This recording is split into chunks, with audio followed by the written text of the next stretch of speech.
The restaurant was nearly empty when Sarah checked her phone for the 7th time. 23 minutes late. She stirred her untouched water, watching the ice cubes slowly surrender to room temperature, much like her hope for this evening.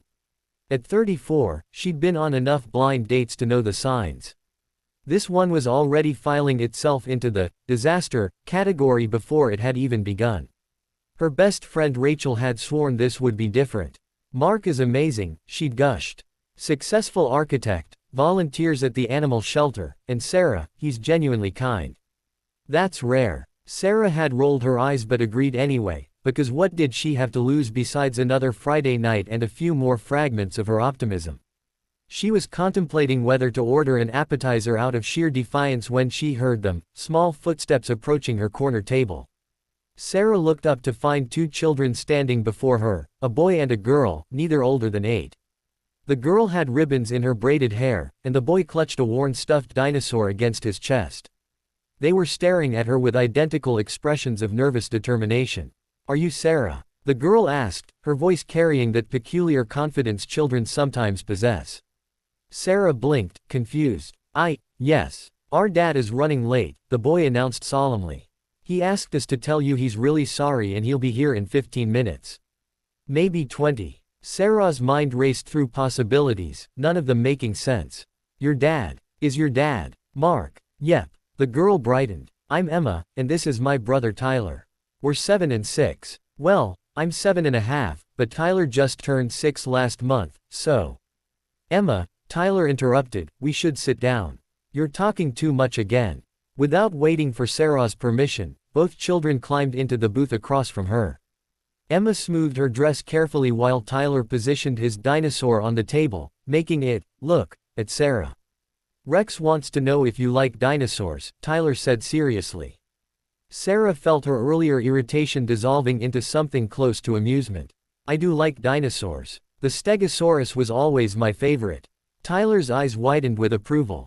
"That's a good choice. They had those cool plates on their backs for temperature regulation." "You know a lot about dinosaurs," Sarah observed. "Dad reads to us every night," Emma explained, swinging her legs under the table. "Tyler picks dinosaur books. I like stories about brave girls who save kingdoms." "Your dad reads to you every night?" Sarah asked, something shifting in her chest. "Every single night," Emma confirmed. "Even when he's super tired from work. He does different voices for all the characters. Last night he was a dragon with a cold, and it was really funny." Sarah studied these 2 small people who had appeared at her table like characters from a storybook themselves. They were well dressed, polite, and clearly loved. But what kind of man brought his children to a blind date? "So," she ventured carefully, "does your dad often bring you along when he meets people?" The children exchanged a glance, and Sarah caught something passing between them, a flash of shared understanding that seemed too mature for their years. "Not exactly," Emma said slowly. "Our babysitter got sick. Really sick, she was throwing up and everything." "Gross," Tyler added helpfully. "And Dad tried to find someone else, but everyone was busy. He called you, like, 5 times, but you didn't answer." Sarah pulled out her phone and saw the missed calls from an unknown number. Her heart sank. She always silenced unknown numbers to avoid spam. "He almost cancelled," Emma continued, her voice dropping. "But we told him not to." "You told him not to?" Sarah leaned forward, intrigued despite herself. Tyler nodded vigorously. "Because Aunt Rachel said you were really nice and that Dad deserves to meet someone nice. And Dad has been sad for a long time." "Tyler," Emma hissed, kicking him under the table. "What? It's true. You said it too." Sarah felt her throat tighten. "How long has your dad been sad?" The children fell quiet. Emma traced patterns on the table with her finger. When she spoke again, her voice was softer, older. "Our mom died 2 years ago. Cancer." The word hung in the air between them, heavy and absolute. Sarah's breath caught. She thought of her own petty frustrations, her annoyance at being kept waiting, her cynicism about dating. None of it seemed to matter anymore. "I'm so sorry," she whispered. "It's okay," Emma said, though her eyes were bright. "Dad says it's okay to be sad sometimes. He says Mom would want us to remember the happy stuff too. Like how she made the best chocolate chip pancakes and how she sang really loud in the car even though she couldn't sing very well." Tyler giggled at the memory. She was terrible at singing. Dad said she sounded like a beautiful walrus. Sarah found herself laughing through unexpected tears. A beautiful walrus. That's what made it funny, Tyler explained. Because walruses aren't beautiful, but Mom was, so it was like a joke and a compliment together.